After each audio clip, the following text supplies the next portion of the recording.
Okay, our final type of click is an adaptive click. This has the most flexibility and most musical flow.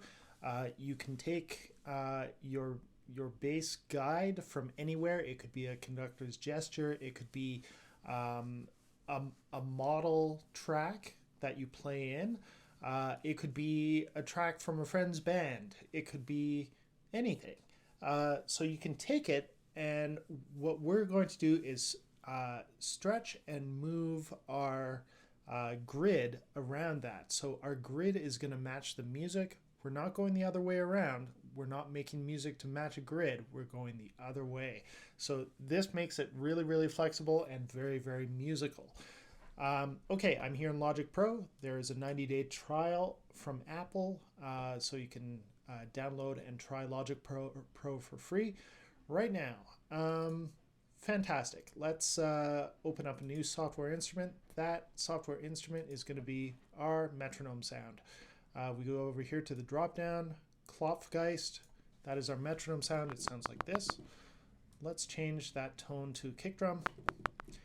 And actually, what I'm going to do is I'm going to demonstrate this from counting. Again, we can use anything as inspiration. We can pull in a file in here. You can take something from iTunes and just drag it directly in here and use it.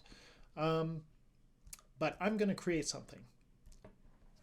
Here I go. Let's actually, the timing of this doesn't matter because we're going to pull it in a moment.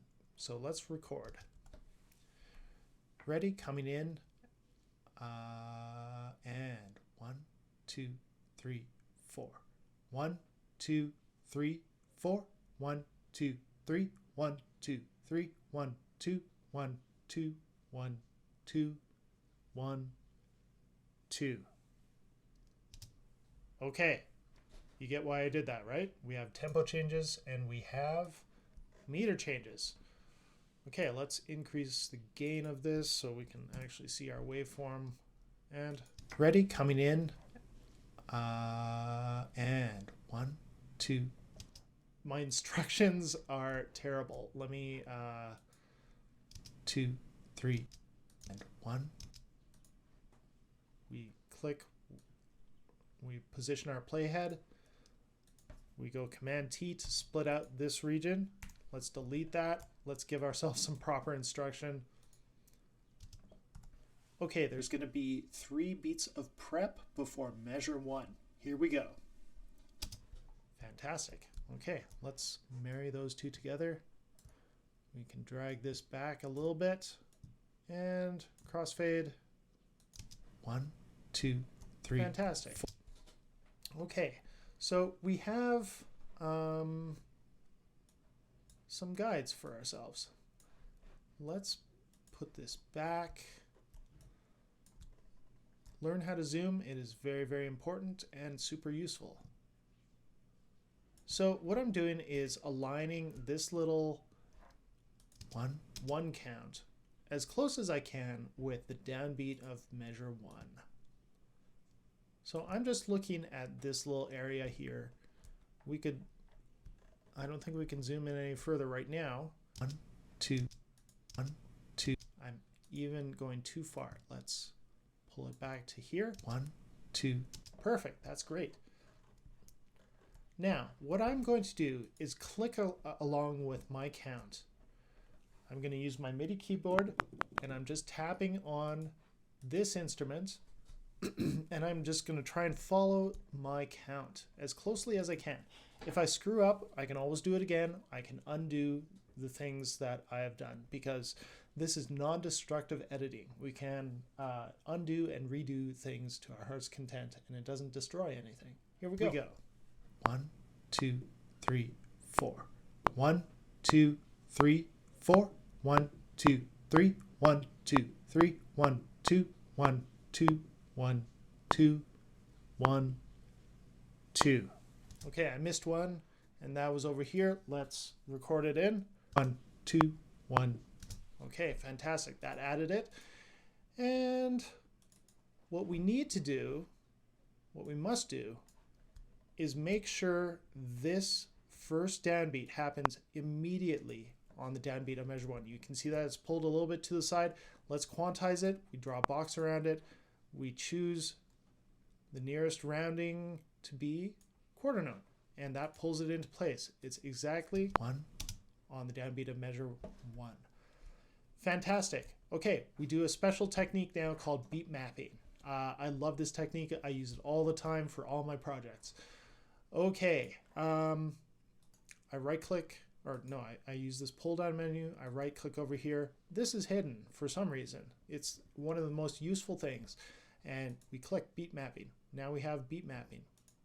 We make sure this region is selected. We click up here on beat mapping. We go beats from region. This is going to interpret each one of these clicks as something. And that something is going to be a quarter note. Look at all these options. You could say, okay, I'm going to subdivide every 16th note or every 24th note, which is a triplet 16th. And you could do that if you like. I like to click quarter notes or entire bars. That's very, very handy for me. So quarter note, okay.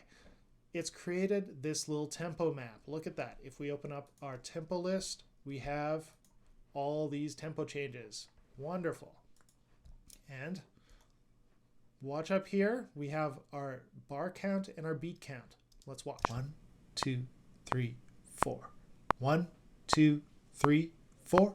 1, 2, 3. 1, 2, 3. 1, 2, 1, 2, 1, 2, 1, 2. Okay, fantastic. So we have a steady beat. Let's duplicate this track and we can mute this other one. We have to match our grid to our proposed time signature changes. Measure 3 has 2 measures of 3/4. So we move our playhead to measure 3. We say, okay, 3/4, and that adds a 3/4 measure. 2, 3, 1, 2, 3, 1, 2. Now we have a series of 2/4 measures. Where's our 2/4? There it is. 1, 2, 1, 2, 1, 2, 1, 2. Okay, fantastic. So we have what we need to do is create a click that we can bounce out. Let's do that quickly. 1, 2, 3, 4. 1, 2, 3, 4. 1. Good. So I'm making a difference between my downbeat tone and my other beat tones. We draw a box around those. We quantize them again. We can stretch them out with shift /. Bam. We have a loop that we can use. We can drag this loop all over the place. So let's pull back our instructions, put this on measure 0. And when we have a prep click in measure 0, that means that our measure numbers, our grid is going to correspond with our measure numbers in our music. That is very, very handy stuff. Here we go. 1. Okay, so now we can stretch out our loop. Bam. Okay, we go up to the 3/4. We can take this region. We go copy with Command C. And now we have a bunch of 4/4 clicks in 3/4 measures and 2/4 measures. Let's double click and get into the piano roll. So we're going to take out one of these clicks because we only need 3 beats in this measure. We copy, we paste. Let's choose 2 beats, draw a box around it, copy, paste. Oops, that didn't work. Paste. Okay, we're out of time. Let's drag this over to the side and make sure it's correct by quantizing again. Fantastic. Okay, we have a 2/4 region. If we go back here, we can put our playhead at the beginning of the 2/4 and we select this region. We go Command T to split this out. We have 2 separate regions now. And that means we can loop. So we go up here to this top margin of the region and now we can pull it out. We have a click track, ladies and gentlemen. Let's bring all of these together. This is garbage. We click over here, that selects everything in the track. We go Command J, that joins everything together. And we have a solid click. Look up here, we have measure 0, 1, measure 2, 1, 3, 4. 1, 2, 3, 4. 1, 2, look at the beat 3. count. 1, It is 2, 3. matched. 1, 2, 1, 2, 1, 2, 1, 2. Awesome. So we go up here, we drag a region. We need to move this back even more. And we go bounce. We can send this out to our friends. It will match the music that we've matched it to. Our grid matches our music. Our players know when to play. And that is an adaptive click. This is very powerful stuff. You'll use this in practically all of your musical projects. So, thanks very much.